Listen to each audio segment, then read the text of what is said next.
in terms of competency-based interviews, it allows me to design, or the model designs the competency-based interviews based on the job spec that I upload.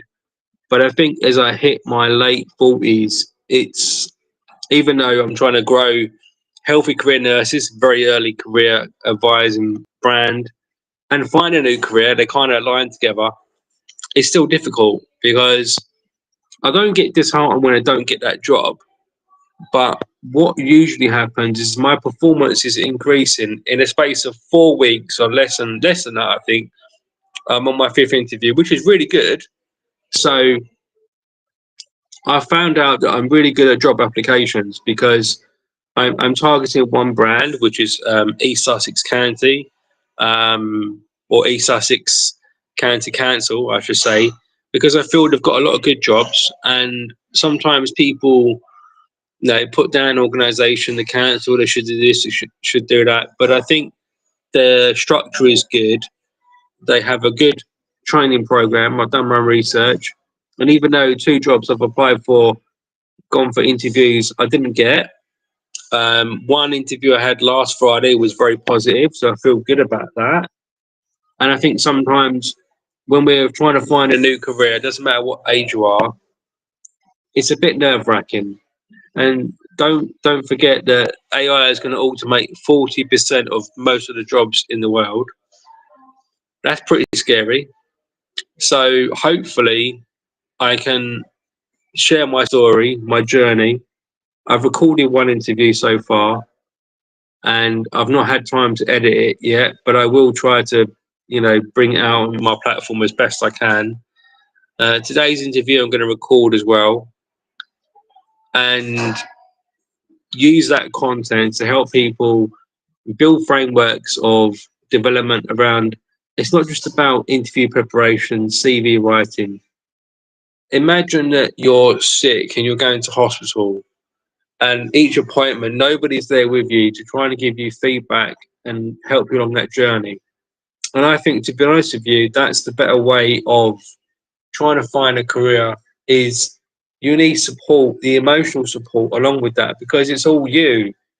And even when I've been signed off, which I haven't officially signed off from work because I've got health conditions, I'm still trying to grow my brand, which is fantastic. But I want to get back into full-time employment because I feel like I've got myself back in terms of my confidence, because I lost a lot of confidence, sadly. Last year, I got tested for cancer. This year, again, tested for cancer. I'm okay. I'm cancer-free. So far, so good. And I got my driver's license back, which is really good. That's an encouragement. So I'm going to use that momentum to help me find a new career. But you've got to take it step by step. And sometimes we can go in for the numbers. We can apply for heaps of jobs. And I think that's what I did at the start was a big mistake, because I was trying to find retail jobs that were kind of below my level of going back to the past. And a good friend of mine said, "Steve, do you really want to go back into retail?" And I said, "No, not really." So that was kind of a lesson learned. And none of the retail jobs I applied for, none of them came through, which is surprisingly enough. I've got a first degree in business. I've taught business. And it is interesting. The doors closed on that. So then I said, okay, right, let me target these jobs. So I found that, East Sussex County was, had a lot of good jobs around, because I'm a former teacher and a support worker. So that's, kind of an interesting mix. I've got a care certificate. And for me, as a later adult, as I approach 50, I'm not 50 yet, but believe it or not, I'm not as long as I look. It is interesting how we go through life and our career changes based on our thoughts, our experiences as we get older. Some of us want to speed up. I don't know whether I want to speed up, but I know I want to find stability. And I think, working for the council would give me stability. The career growth is good. And also, I feel honest about myself. For the first time in my life, I'm being well, not for the first time, but in terms of finding a new career and being honest about my career goals. Now, I don't always write down my career goals. It's something I'm going to experiment on, because when you're finding a new career, sometimes you've got to let the job fit around you, or you could even design your perfect job, get ChatGPT 4 to design it for you, and trying to find a real job online here on LinkedIn to see if that job exists. Now, for instance, I'm very good at social media, or pretty good at social media. I've got a good digital footprint, and as ChatGPT 4 says, I've got a diverse and very diverse, incredibly diverse social media portfolio. Now that sounds like I'm an investor or something, but I was pretty taken back by that.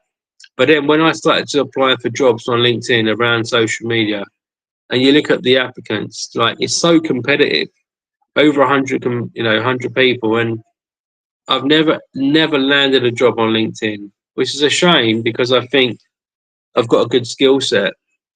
But then I wasn't even getting interviews.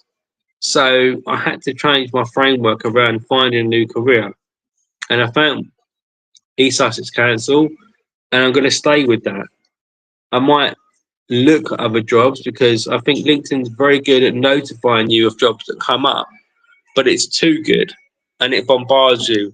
50 jobs we think that you're good at. It doesn't really help me. You need to go small and narrow rather than going big. Oh, am I? I'm not gonna. I'm gonna waste an hour of my time looking at 50 different jobs. It might not be a complete waste of time, but where if I go smaller and look at my CV and some of the skills I have, and where I want to build upon. So I want to get better at empathy, self-leadership practice, and care work and adult and education and my backgrounds. So it's blending that together to give me a role that's got a bit more admin in it. Not necessarily less face time with other people, but I've not experienced a role before where I'm out and about, I'm doing things, I'm reporting back, I'm also giving face-to-face feedback. Because as a teacher, former teacher, our jobs remain in the classroom, very, box office type stuff. And we do admin in the sense of lesson preparation, but we're not really doing the traditional admin. And I want to get into that a little bit. And, typing is I'm not a bad typer. So those little skills and little ideas I've got are kind of branching off into a job that I think I'll really enjoy and where I'm going to progress. Because I think when you're looking for a new career, you want to look for an organisation that you're going to progress. And I truly feel that East Sussex County are offering me that. Now, I haven't landed the job yet, but I'm working my performance after each job interview. And the only way I'm able to do that, or one of the best ways, is reflecting, number one, how I did, and also going further beyond that. So one interview I managed to record discreetly. I'm going to analyse that. And also I'm going to record today's interview later on at 2:30. That's my next interview number 5. And I think your performance does increase after each job interview. But the emotional burnout of not getting that job, I think that's sometimes where it becomes more difficult, because you've got your heart set on that job. The salary is good, the location is good, and you like the brand. That's 3 good tick boxes, absolutely fantastic. And you don't get that job. What are you left with? Your mood goes down, you get sad, and then you're having to say, oh, this is exhausting.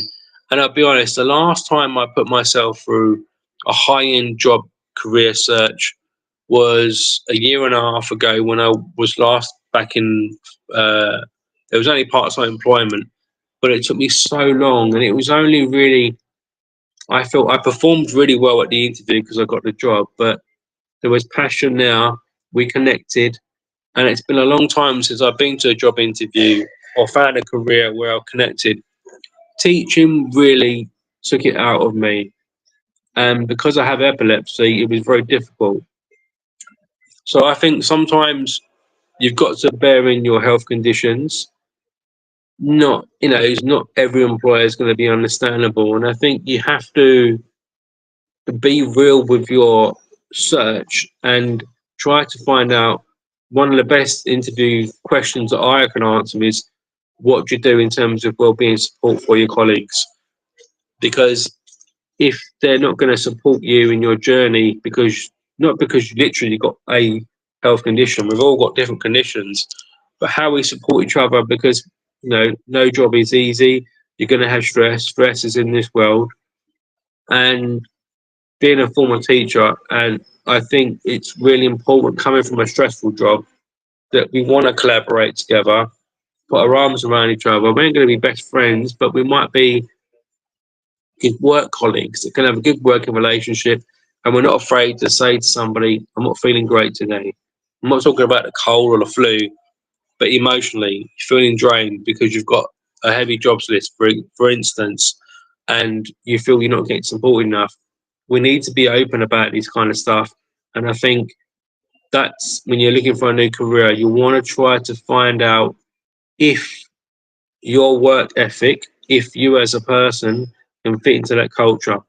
That's not always easy, but at the same time, it's worth trying to find out as much as you can about the brand, watch as many educational videos as you can, and even go beyond that, develop your own educational videos, and then use that as a kind of training system to prepare for that particular job interview.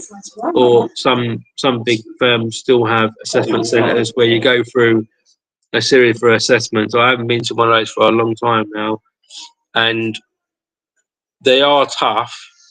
And I think sometimes the processes that we make, the brands, to what they design for us applicants is quite intense. Is it necessary? I don't know.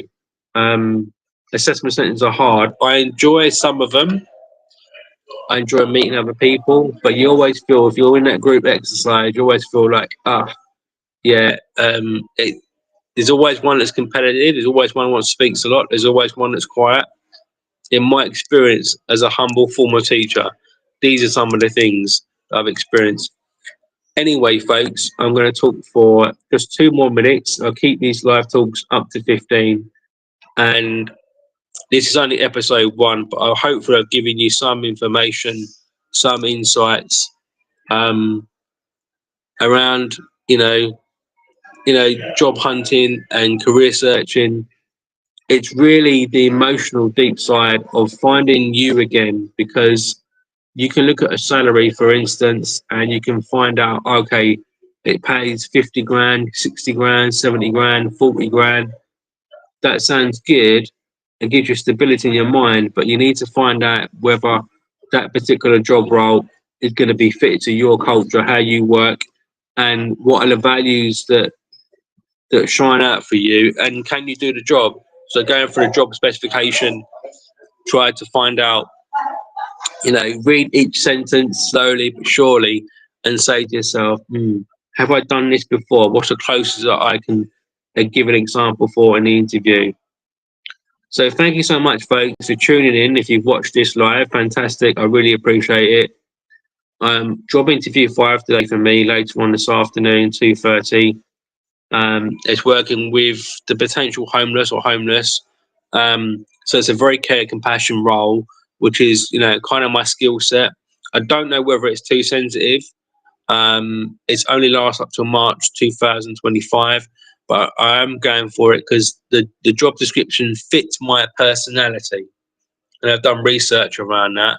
So anyway, folks, thanks for watching. I don't know when I'm going to go live next. I've managed to get a good live feed today. Hopefully I can do it maybe sometime next week. If I keep these lives to Fridays, maybe once a week. I don't want to go live too much. But I hope you have a great weekend, folks. If you're job hunting at the moment, job searching, career searching, take your time, research your company, research your skill set. That's the most important thing. Be comfortable with it. Enjoy the process. I've got to be honest with you. Since developing these content around my job hunting, I've documented the journey, as Gary Vee says.